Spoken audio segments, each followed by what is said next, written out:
Itong kauban ni Mane. Ay, wala kita.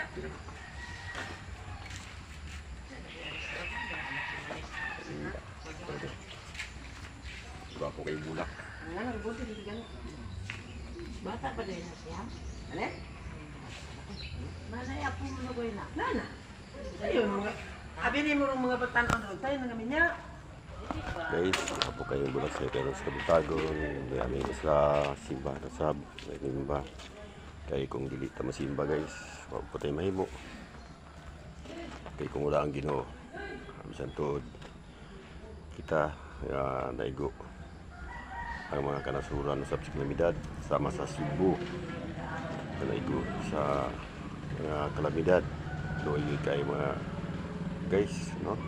Ang ilang hitabo nga ato silang kaluyon kay salamat ta sa atong lugar nga mga wala maabot sa baha og sa maigo sa linog. Muna yung ampo na to sige sa kanunay ato gyud nga di na to kalimutan ang Ginoo, kaya ang Ginoo siya may hatang to kinabuhi nga ilikay tas kadaot sa tanang kanasuran mag-ampo ta. Way gipili ang kalamidad guys, sig asa nga nasod gigo o nga mag-ampo kaya big ninyo guys.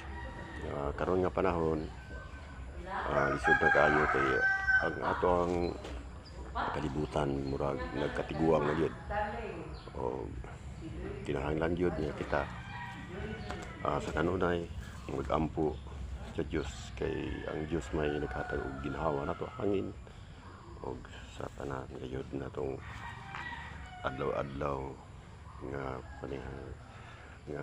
panihanglanon sa atong kinabuhi. Sentod kita kabus. Ngunit kamo ta po mag-alagat sa Panginoon. Batanon po.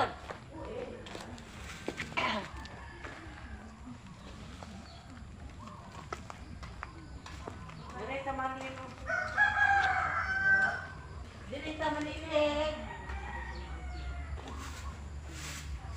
Mga ko ni guys, mga bulak na nila sa simbahan San Miguel.